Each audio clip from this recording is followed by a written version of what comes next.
औज़ुबिल्लाहिमिनश्शैतानिर्रजीम बिस्मिल्लाहिर्रहमानिर्रहीम। अस्सलाम वालेकुम स्टूडेंट। आज हम क्लास फर्स्ट ईयर क्या chapter number 1 unit number 1 cell structure and functions को स्टार्ट करते हैं।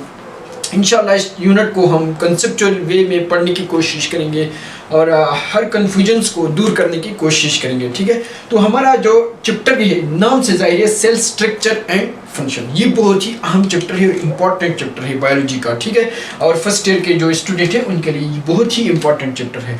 अभी सेल स्ट्रक्चर एंड फंक्शंस की अगर हम बात करें तो इस चैप्टर के नाम से जाहिर है कि इसमें हम क्या पढ़ेंगे। इसमें हम सेल का स्ट्रक्चर और फंक्शंस के बारे में पढ़ेंगे। सेल का स्ट्रक्चर का क्या मतलब है कि सेल के पार्ट्स के बारे में पढ़ेंगे कि सेल कौन कौन से हिस्सों पर मुश्तमिल होता है, और सेल का फंक्शंस के बारे में यानी सेल क्या क्या काम परफॉर्म करता है, सेल क्या क्या फंक्शंस परफॉर्म करता है, इसके बारे में पढ़ेंगे। तो इसको पढ़ने से पहले हम सेल को डिफाइन करेंगे। सेल को तो हम लोअर ग्रेड से डिफाइन करते आ रहे हैं कि सेल क्या होता है, structural and functional unit of living organisms, यानी जो जानदार होते हैं, जितने भी जानदार होते हैं उनकी जो स्ट्रक्चरल और फंक्शनल यूनिट होती है वो सेल्स होती है। यानी स्ट्रक्चरल और फंक्शनल यूनिट का क्या मतलब है, मतलब ये है कि जिस जानदार के अंदर जो ऑर्गेनिजम्स होंगे, जानदार के अंदर जो ऑर्गन्स होंगे, लिविंग ऑर्गेनिज्म के अंदर जो ऑर्गन्स होंगे, जो सिस्टम्स होंगे, उनका जो स्ट्रक्चर बनाता है, या किसी ऑर्गन का स्ट्रक्चर, किसी ऑर्गन का शेप, किसी टिश्यू का शेप या स्ट्रक्चर बनाती है तो वो सेल बनाती है। ठीक है, क्योंकि ये स्ट्रक्चरल यूनिट है। जैसा कि हमको पता है कि हार्ट का जो स्ट्रक्चर है वो किडनी के स्ट्रक्चर से डिफरेंट है, इंटेस्टाइन का स्ट्रक्चर स्टमक के स्ट्रक्चर से डिफरेंट है, क्योंकि वो they are made up of different type of cells, और हर सेल्स का जो स्ट्रक्चर होता है उसी स्ट्रक्चर से ऑर्गन या टिश्यू का स्ट्रक्चर बनता है, इसीलिए इसको स्ट्रक्चरल यूनिट कहा जाता है। And functional unit, functional unit का क्या मतलब है कि सेल ऑर्गेनिज्म जो भी फंक्शन करता है, जैसा कि हम बोलते हैं कि respiration is the characteristic feature of living organism, digestion करता है लिविंग ऑर्गेनिज्म, कम्युनिकेशन करता है लिविंग ऑर्गेनिजम्स। ठीक है, इसी तरह detoxification of toxic material living organism करता है। तो ये लिविंग ऑर्गेनिज्म के फंक्शंस है। तो एक्चुअली ये फंक्शन सेल अंदर परफॉर्म करते हैं। एक्चुअली सेल रिस्पायर करता है, अगर सेल रिस्पायरेशन करना बंद कर दे तो लिविंग ऑर्गेनिज्म भी रिस्पायर नहीं कर सकता। ठीक है, cell perform process of respiration, cell perform process of respiration. ठीक है, अच्छा, इसी तरह डाइजेशन, हम कहते हैं डाइजेस्टिव सिस्टम में डाइजेशन होती है। अभी डाइजेस्टिव सिस्टम में जो डाइजेशन भी करते हैं वो भी एक्चुअली सेल करवाता है। अभी हमारे स्टमक के अंदर गैस्ट्रिक जूस पैदा होता है जो सेल पैदा करता है, हमारे लीवर के अंदर बाइल जूस पैदा होता है जो सेल पैदा करता है, पेनक्रियास के अंदर पेनक्रियाटिक जूस पैदा होता है जो सेल पैदा करता है, और वही जूसेस आकर प्रोसेस ऑफ डाइजेशन को फुलफिल करता है। तो बुनियादी तौर पर डाइजेशन किसने की, सेल ने की। इसीलिए हम बोलते हैं कि सेल जो होता है वो structural and functional unit of all living organisms. ठीक है, जितने भी लिविंग ऑर्गेनिज्म होते हैं, जितने भी लिविंग ऑर्गेनिजम्स होते हैं वो दो किस्म के सेल से मिलकर बने होते हैं। ये बात आपको याद होना चाहिए कि जितने भी लिविंग ऑर्गेनिज्म इस दुनिया में मौजूद है वो दो किस्म के सेल से मिलकर बनते होते हैं। एक सेल्स को बोलते हैं प्रोक्रियाटिक सेल्स। ठीक है, प्रोक्रियाटिक सेल्स, यानी आप यहां पर कह सकते हैं कि सेल को हम मेजरली दो हिस्सों में क्लासिफाई करते हैं। एक को प्रोक्रियाटिक सेल्स और दूसरे को क्या बोलते हैं, यूकैरियोटिक सेल्स, यूकैरियोटिक सेल्स। अभी इस डिवीजन की बेस क्या है, हमने किस बुनियाद पर सेल को प्रोक्रियाटिक कहा और किस बुनियाद पर सेल को यूकैरियोटिक सेल्स कहा है। ठीक है, तो इसकी डिविजन्स की बेसिक बुनियाद है क्या है, nucleus, nucleus plus membrane bonded organism, membrane bonded organelle sorry membrane bonded structure लिखो। अगर किसी भी सेल्स में न्यूक्लियस और मेम्ब्रेन बॉन्डेड स्ट्रक्चर मौजूद होता है तो ऐसे सेल्स को हम यूकैरियोटिक सेल्स कहा जाता है। अगर किसी भी सेल में मेम्ब्रेन बॉन्डेड स्ट्रक्चर यानी ऑर्गेनील, जैसा कि माइटोकॉन्ड्रिया है, गोल्जी बॉडीज है, एंडोप्लाज्मिक रेटिकुलम है, लाइसोसोम है, ये मेम्ब्रेन बॉन्डेड स्ट्रक्चर होते हैं सेल के अंदर। अगर वो मौजूद है तो ऐसे सेल को हम यूकैरियोटिक सेल कहेंगे। अगर मेम्ब्रेन बॉन्डेड स्ट्रक्चर्स जैसा कि माइटोकॉन्ड्रिया वगैरह हमने जिक्र किया है नहीं है, तो ऐसे सेल को हम प्रोकैरियोटिक सेल कहते हैं। हम प्रोकैरियोटिक सेल और यूकैरियोटिक सेल के दरमियान एक चार्ट भी बनाया गया डिफरेंस का, क्योंकि अक्सर बोर्ड के एग्जाम में इनके दरमियान डिफरेंस का पूछा जाता है, ठीक है। तो हम इस पे एक डिफरेंस पर एक चार्ट भी लास्ट में बनाएंगे, ठीक है। अभी हम बात करते हैं सेल थ्योरी के ऊपर। तो सेल थ्योरी क्या होती है? यानी सेल थ्योरी एक्चुअली ये किस्म का कंसेप्ट है जो ये डिफाइन करते हैं कि जो सेल होता है, जो ऑर्गेनिजम्स होते हैं, या जो सेल और ऑर्गेनिज्म का क्या रिश्ता है, ठीक है। तो सेट ऑफ जनरल प्रिंसिपल है दैट डिफाइन लिविंग ऑर्गेनिजम्स। यानी ये cell theory actually living organism को डिफाइन करती है, लिविंग ऑर्गेनिज्म को नॉन लिविंग थिंग्स से डिफरेंशिएट करती है। अभी इसको 3 सिद्धांतों ने सेल थ्योरी का कंसेप्ट पेश किया है अलग अलग वक्त में, ठीक है। फर्स्ट है मैथियस श्रीडन, थियोडोर श्वान्स एंड रुडॉल्फ वर्चू। ये 3 साइंटिस्ट थे। ये श्रीडन्स बॉटनिस्ट था, तो उन्होंने ये बोला था कि प्लांट जो होते हैं वो सारे के सारे सेल से मिलकर बने होते हैं, क्योंकि प्लांट भी लिविंग ऑर्गेनिज्म है। इसी तरह श्वान जूलॉजिस्ट था, उन्होंने भी बोला था कि एनिमल जो होते हैं वो लिविंग सेल से मिलकर बने होते हैं। और तीसरा है रुडॉल्फ वर्चू। उसने क्या बोला था? उसने ये बोला था कि जो प्रीवियस सेल होते हैं उससे न्यू सेल बनते हैं। यानी ये जो 3 पार्ट सेल थ्योरी के मेनली 3 पार्ट्स होते हैं, मेनली 3 मेन पॉइंट्स होते हैं। एक पॉइंट श्रीडन ने दिया था, एक शिवान ने और एक रुडॉल्फ वर्चू ने, ठीक है। लेकिन शिवान और श्रीडन का पॉइंट एक ही पॉइंट क्या था? All living organism made up of 1 और मेनी सेल्स। बुनियादी पॉइंट यही है कि जो भी लिविंग ऑर्गेनिज्म होगा उनके लिए प्राइमरी शर्त है कि वो या तो एक सेल पर मुश्तमिल होगा या बहुत सारे सेल्स पर मुश्तमिल होगा। अगर कोई लिविंग ऑर्गेनिज्म एक सेल पर मुश्तमिल है तो ऐसे लिविंग ऑर्गेनिज्म को यूनिसेलुलर ऑर्गेनिजम्स कहते हैं, जैसा कि पैरामीशियम है, अमेबा है, ठीक है, जुगलीना है, ठीक है, लेशमीनिया है। बहुत सारे ऑर्गेनिज्म आते हैं जो एक ही सेल पर मुश्तमिल होता है, या कोई ऑर्गेनिजम्स बहुत ज़्यादा सेल से पर मुश्तमिल हो गए, जैसा कि हाइड्रा है, ह्यूमन है, और जो लार्ज एनिमल और प्लांट्स होते हैं वो बहुत सारे सेल पर मुश्तमिल होते हैं। तो पहला कंसेप्ट है कि जो चीज़ लिविंग होने के लिए, किसी चीज़ का लिए लिविंग होने के लिए ज़रूरी है कि वो सेल पर मुश्तमिल हो। अगर कोई चीज़ लिविंग है तो इसके अंदर सेल होना लाजिमी है, according to the first postulate of cell theory. इसी तरह वायरस के बारे में कंट्रोवर्सी चल रही है, क्योंकि वायरस के अंदर सेल नहीं है। तो सेल थ्योरी की बुनियाद पर अगर हम वायरस का स्टेटस देखें तो वायरस हमेशा नॉन लिविंग होगा, क्योंकि सेल थ्योरी का पहला पोस्टुलेट बोल रहा है कि लिविंग ऑर्गेनिजम्स के लिए लिविंग होने के लिए उनके पास सेल होना लाजमी है, लेकिन वायरस के पास कोई सेल नहीं। तो इसी पोस्टुलेट को सामने रखते हुए, इसी थ्योरी को सामने रखते हुए हम यहाँ पर ये कह सकते हैं कि virus is non living entities, ठीक है। अच्छा, दूसरा, cell is the structural and functional unit of life या लिविंग ऑर्गेनिजम्स। लिविंग ऑर्गेनिज्म की जो बुनियादी इकाई है स्ट्रक्चरली और फंक्शनली वो सेल है। तीसरा, all cell arise from pre existing cell through cell divisions, cell multiplications बोले, ठीक है। अच्छा, तो जितने भी सेल्स होते हैं वो अराइज होते हैं, वो निकलते हैं प्री एग्जिस्टिंग सेल से, पहले से जो सेल मौजूद है इससे निकलते हैं। इसका मतलब क्या है कि हमारे अंदर जो सेल है उससे न्यू सेल बन जाते हैं। तो इसका मतलब है कि पुराने सेल से प्री एग्जिस्टिंग जो पहले से मौजूद हो सेल थ्रू सेल डिविजन्स। और इस कंसेप्ट को ग्रीक लैंग्वेज में इसको बोलते हैं ओमनिस सेलुला ई सेलुला। क्या बोलते हैं?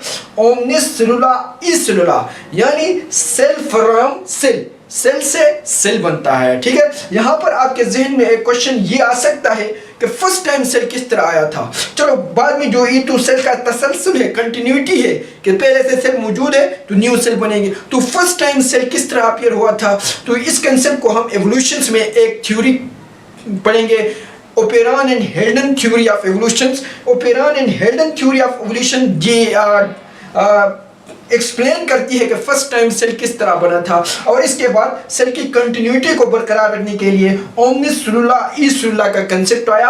और ये जो थर्ड पॉइंट है कि all cell arise from pre existing cell through cell division, ये दिया है रुडॉल्फ वर्चू ने 1855 में ये कंसेप्ट दिया था। ठीक है, तो ये 1855 में रुडॉल्फ वर्चू ने का कंसेप्ट है कि जो पुराने सेल है उनसे न्यू सेल्स बनते हैं by the process of cell division. ठीक है, तो अभी हम डिस्कस करेंगे कि प्रोकैरियोटिक सेल और यूकैरियोटिक सेल के दरमियान क्या डिफरेंस है, कि जो प्रोकैरियोटिक और यूकैरियोटिक सेल्स में क्या फर्क है। ठीक है, जो ऑर्गेनिज्म प्रोकैरियोटिक सेल से बना होगा उनको प्रोकैरियोटिक ऑर्गेनिजम्स बोलते हैं, जो ऑर्गेनिज्म यूकैरियोटिक सेल से बना होगा उनको यूकैरियोटिक ऑर्गेनिज्म बोलते हैं। ये आपको पता होना चाहिए। ठीक है, तो अभी जो सेल्स होते हैं, जो जिनके बारे में हमने बोला था कि ऑर्गेनिजम्स की ये पहचान है, जान है। ठीक है, अभी ये सेल्स को बुनियादी तौर पर ब्रॉडली दो हिस्सों में कैटेगराइज करते हैं, दो हिस्सों में तकसीम करते हैं। अभी ये तकसीम किस बुनियाद पर करते हैं भाई? कोई ना कोई तो बुनियाद हो ना, क्या किस चीज पर हम सेल को दो हिस्सों में तकसीम करते हैं? तो एक है nucleus plus membrane bond structure. ये जो MEM डॉट लिखा है इसका मतलब मेम्ब्रेन है। ठीक है, शॉर्ट फॉर्म में मैंने लिखा है nucleus plus membrane bond structure, या मेम्ब्रेन बॉन्ड ऑर्गेनील्स भी बोलते हैं। ठीक है, अभी ये मेम्ब्रेन बॉन्ड ऑर्गेनील्स कौन से होते हैं ये हम आगे पढ़ेंगे, जिसमें माइटोकॉन्ड्रिया आते हैं, गोल्जी बॉडीज आते हैं, लाइसोसोम्स आते हैं, पेरोक्सिसोम्स आते हैं। ठीक है, एंडोप्लाज्मिक रेटिकुलम्स आते हैं, बहुत सारी क्लोरोप्लास्ट आते हैं, बहुत सारे ऑर्गेनील आते हैं। अगर किसी सेल के अंदर न्यूक्लियस और मेम्ब्रेन बॉन्डेड स्ट्रक्चर मौजूद होगा, किसी सेल्स के अंदर न्यूक्लियस और मेम्ब्रेन बॉन्डेड स्ट्रक्चर मौजूद होगा, तो यहाँ पर हम क्या लिखेंगे? यस, मौजूद है। तो ऐसे सेल को यूकैरियोटिक सेल कहा जाता है। तो यूकैरियोटिक सेल्स की जो बुनियाद है वो nucleus plus membrane bonded structures. ठीक है, अगर किसी सेल के पास न्यूक्लियस और मेम्ब्रेन बॉन्डेड स्ट्रक्चर मौजूद नहीं होगा तो यहां पर मैं क्या कहूंगा? नो, नहीं है। तो ऐसे सेल को प्रोकैरियोटिक सेल्स कहा जाता है। तो इनका जो बुनियाद है डिफरेंस का, वो बेसिकली न्यूक्लियस का है और मेम्ब्रेन बॉन्डेड स्ट्रक्चर का है। प्रो का मतलब पुराना या प्रिमिटिव, क्रिया का मतलब न्यूक्लियस, यानी जिसका न्यूक्लियस बहुत प्रिमिटिव टाइप है या एब्सेंट है, या न्यूक्लियस न्यूक्लियर मेम्ब्रेन के बगैर है। ये मुख्तलिफ इसके लिए टर्म यूज होते हैं। ठीक है, यहाँ पर मैंने लिखा है true nucleus is absent. True nucleus के लिए शर्त ही होना चाहिए कि न्यूक्लियस के ऊपर न्यूक्लियर मेम्ब्रेन हो। तो न्यूक्लियर मेम्ब्रेन यहाँ पर न होने की वजह से इसका न्यूक्लियस ट्रू नहीं है, या पास बुक में कंप्लीटली एब्सेंट भी लिखा जाता है। ठीक है, तो ट्रू न्यूक्लियस इसमें नहीं होता प्रोकैरियोटिक सेल्स में, और इससे जो ऑर्गेनिजम्स बनेंगे उनमें भी ट्रू न्यूक्लियस नहीं होगा। जैसा कि उससे ऑर्गेनिज्म कौन से बनते हैं? बैक्टीरिया, अर्किया, साइनोबैक्टीरिया, जिसे ब्लू ग्रीन अल्गी भी बोला जाता था। अभी यहाँ पर देखो, nucleus with nuclear membrane present, PRE का मतलब प्रेजेंट। ठीक है, न्यूक्लियस जो होता है, न्यूक्लियस मौजूद है, इसके ऊपर प्रॉपर न्यूक्लियर मेम्ब्रेन भी है। तो यहाँ कहने का मतलब है कि इसमें ट्रू न्यूक्लियस मौजूद होता है यूकैरियोटिक सेल्स में। और मोस्टली जो ऑर्गेनिज्म है इस दुनिया में वो यूकैरियोटिक है, और वो यूकैरियोटिक सेल से बने होंगे, इसीलिए उनको यूकैरियोट बोलते हैं। ठीक है, अच्छा, नंबर दूसरा डिफरेंस देखो, मेम्ब्रेन बॉन्डेड स्ट्रक्चर एब्सेंट, ये तो बुनियाद है। Membrane bonded structure prokaryotic cell में एब्सेंट होंगे। अभी मेम्ब्रेन बॉन्डेड स्ट्रक्चर कौन कौन से थे?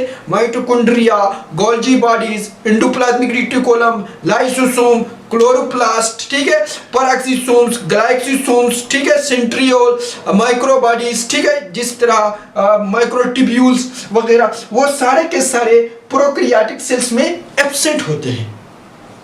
हर ऑर्गेनिल, एक ऑर्गेनिल मौजूद होती है लेकिन जो मेम्ब्रेन बॉन्डेड नहीं है, यहां पर कहने का मेम्ब्रेन बॉन्डेड स्ट्रक्चर एब्सेंट। यहां पर ऐसा मैं नहीं लिख सकता कि all organelles are absent, ribosome मौजूद होती है इसके अंदर। ठीक है, यहां पर मेम्ब्रेन बॉन्डेड स्ट्रक्चर प्रेजेंट। इसके अंदर मेम्ब्रेन बॉन्डेड स्ट्रक्चर में कौन कौन से आते हैं?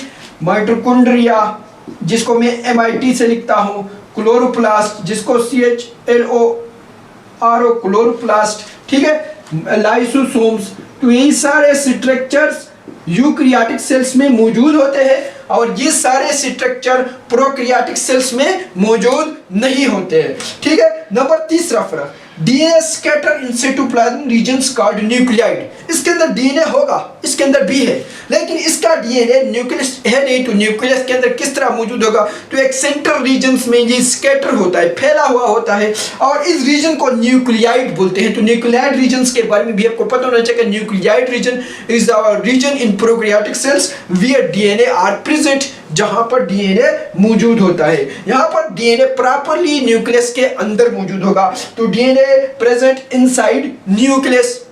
इसके बाद चौथा जो फर्क है, ribosome present but different from eukaryotic ribosome. Eukaryotic cell के राइबोसोम से ये डिफरेंट होगा, इस 70 होगा और यहाँ पर 80 होगा। इस क्या होगा, राइबोसोम में हम डिस्कस करेंगे, ठीक है।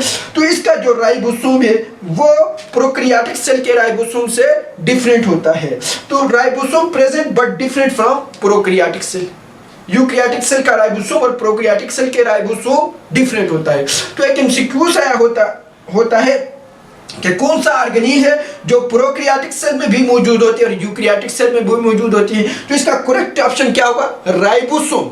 लेकिन ये डिफरेंट होती है, but ribosome of prokaryotic cell is different from ribosome of eukaryotic cells, ठीक है। इसके बाद लास्ट जो और भी बहुत सारी डिफरेंस हम देखेंगे। Cell membrane have no cholesterol.